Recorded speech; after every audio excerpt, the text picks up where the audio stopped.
Hey guys, just wanted to do my reaction video to Arrow Season 2, Episode 12, The Emerald Archer. This is going to be the 150th episode, ergo, it's supposed to be a very commemorative episode. Beth Schwartz announced before this episode was airing that it was going to be shot in the style of a documentary, and it was going to feature the whole cast, and it was going to be narrated by Kelsey Grammer as a form of, as a narrator. And my initial thoughts to it was that this was going to be very underwhelming and not very exciting. And it sure as hell would not have been my way of celebrating 150th episode of a long running series. But then I also saw the trailer in which they were dealing with some guy in an exosuit. They said he was supposed to be ex military, he was hunting down vigilantes.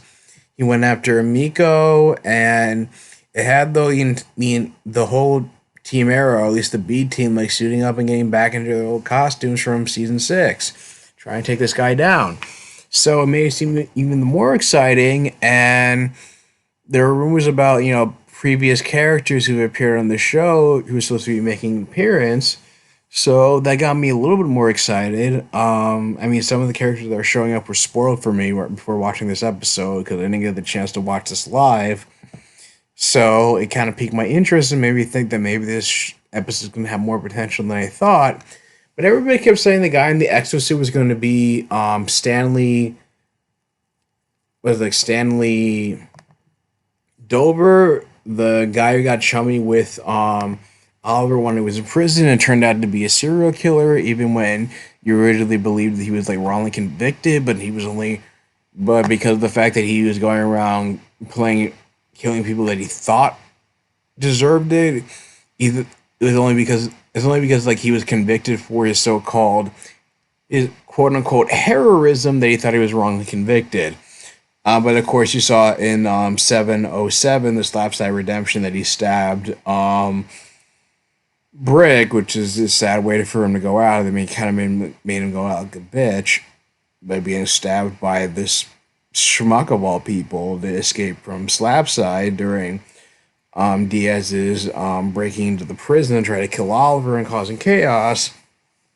It was kind of obvious that he was going to be a villain in the back half of the season. Everybody thinks he's going to be the big bad of the second half of the season.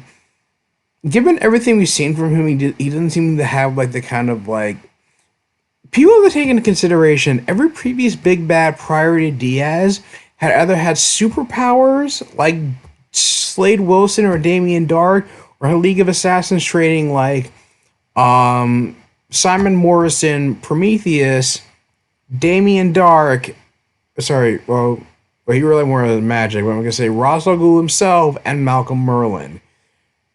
So, and he's just like, and so far he just come across as some unhinged, run-of-the-mill serial killer, Stanley himself. And my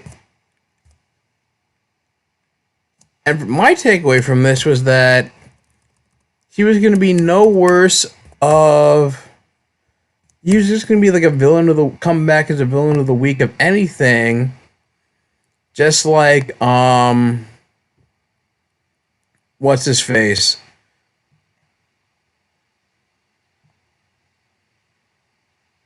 I guess, what was his name? Sam? I think it was Sam Hackett, whose father was killed, was the bodyguard that Robert Queen shot before he turned the gun on himself, and would allow Oliver to survive again and eventually get back to Star City. Like that's how I see him as, is like everything you're saying, like, oh, he's gonna be the big bad of the second half of the season, is like be able to stop and ask themselves, based on what we've seen from Stanley so far, do we really need another annoying ass Gary Stu, who's only a menace to the Team Arrow because of plot armor rather than any actual skills or superpowers? Because we already got that in the form of Ricardo Diaz. Like, you honestly want history to repeat itself? I sure as hell don't. But maybe we'll find out who this guy in the exosuit is, who the enemy is, and based on what I've seen, based on what little I've seen so far, like from promotional stuff for this episode, I'm gonna go in with an open mind and hope it's another a pretty awesome episode. Because thus far, it's like I haven't been unhappy or underwhelmed with any episode from Arrow thus far, considering it's like, we have a new showrunner, Beth Schwartz. You can tell she's trying to breathe new life into this show. And this is like, I used to think that season 2 was the best season of the show, with season 5 being a close second. But so far, season 7 has been giving both those seasons a run for their money. And if they continue, they've sustained, this high quality of episodes thus far, even with Amico Queen episodes like My Name is Amico Queen having its flaws and plot holes. I'm loving this season. I'm loving the show so far. It's been awesome, and I'm going into this with an open mind. So hopefully it will exceed my expectations, even though my expectations have been going into this have been lukewarm.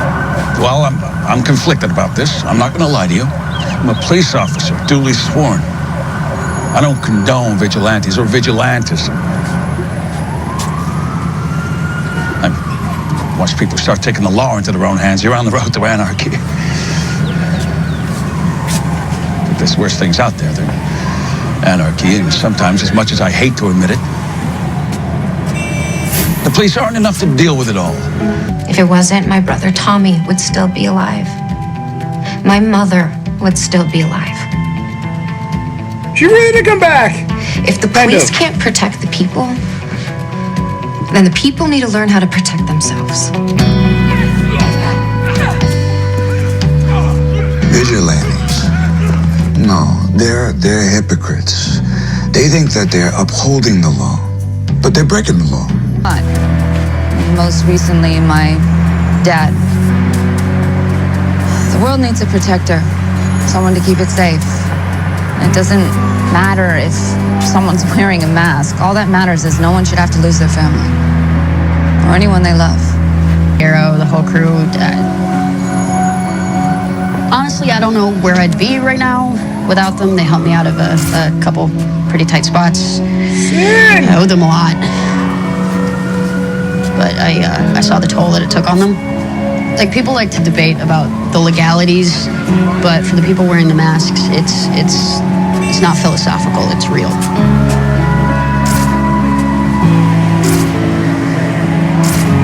And it takes everything from them.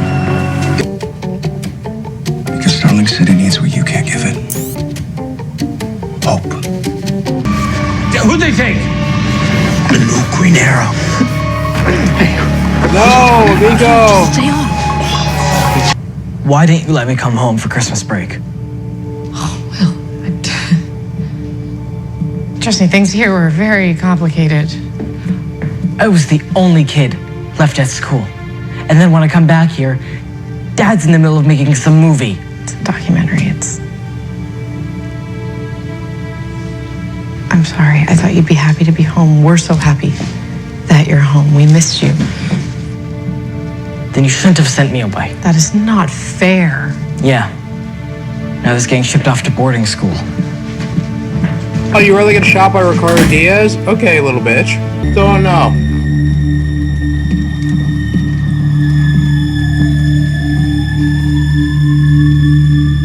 Oliver.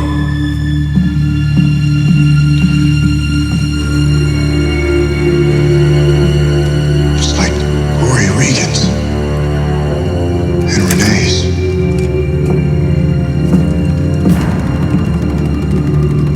John, that's Helena's.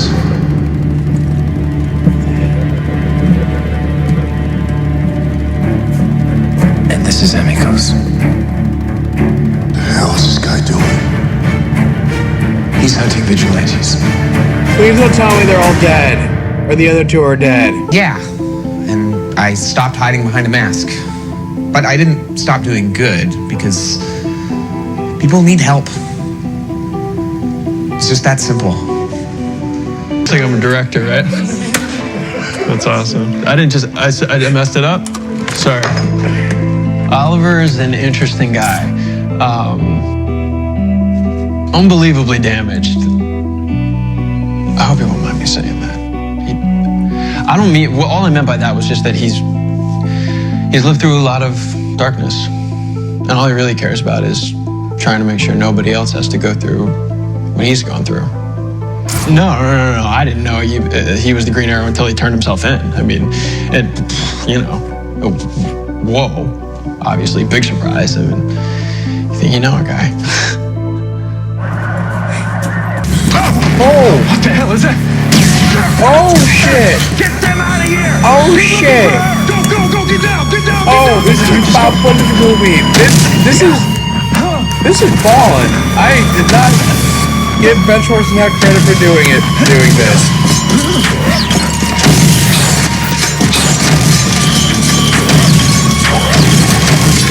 Nice! Kick his ass!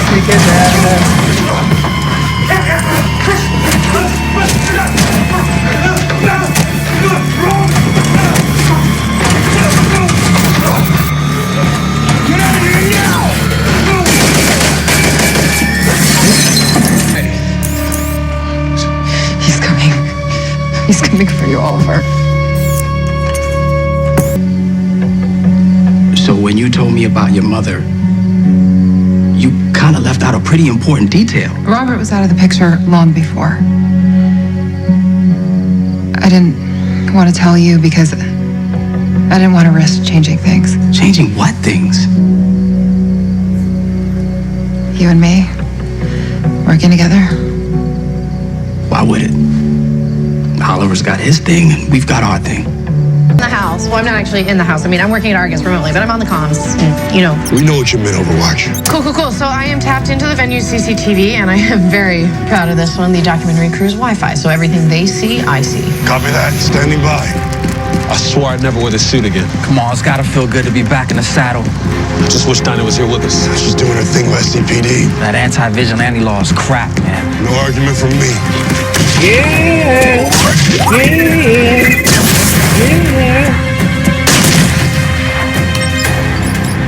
Okay, I'm analyzing the armor. It's Wayne Enterprises military grade. I'm just figuring out how to disable it. Another Batman drop.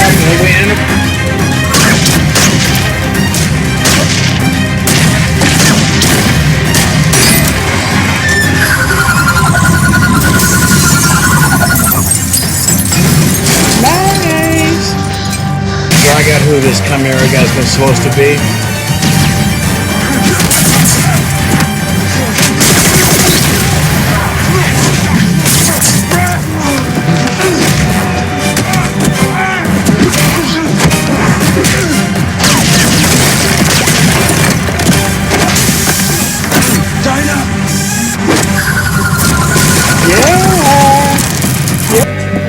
His name's Kevin Meltzer. Recently released from Roth Psychiatric Hospital. Imagine that. Apparently the hood saved his life 7 years ago, and he's been obsessed with vigilantes ever since. So he just attacked them. Says he just wanted the masks. Fans have a strange way of showing their affection. Where are the others? The anti-vigilante law is still in effect. But the district attorney's office will not be pressing charges on your friends. And tomorrow, you will issue one of these to each of them.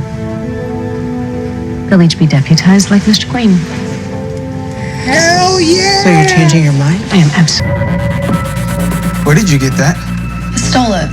Yeah, Mia, that much I figured, but wasn't this documentary banned? I thought every copy was destroyed years ago. Not this one. It's total pro-vigilante garbage, but even garbage can be useful. Useful for what? A break-in? You know what? Actually, the less I know about that, the better. Trust me, Connor, you are going to want to come with. Tropical Junior? Holy We found this shit! place by watching that documentary. Oliver told them not to reveal the location, but there's always clues. God, it's dusty down here. Yeah, well, that's what happens when a place sits empty for a while.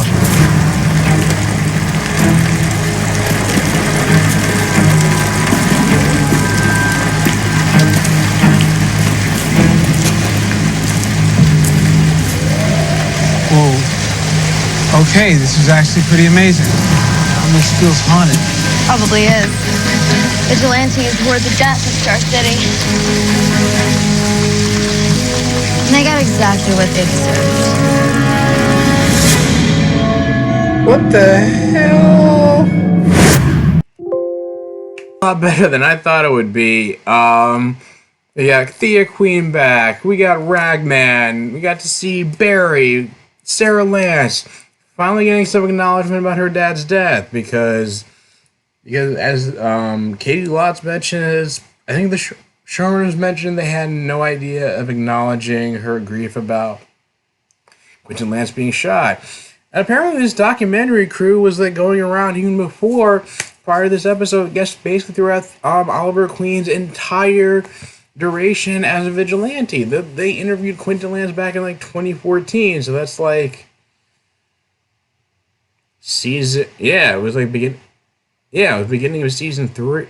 Yeah, beginning of season 3, because that was around the time that the Flash, Sammy the Flash premiered. I don't know. I mean, of course, they didn't give a year to when they interviewed Barry about it, but oh yeah. Well, I mean, I guess they didn't need to. I guess they assumed it was probably last, 2018, because he was like, oh, I didn't know. It was like, oh, I didn't know about Oliver being the vigilante until he revealed himself.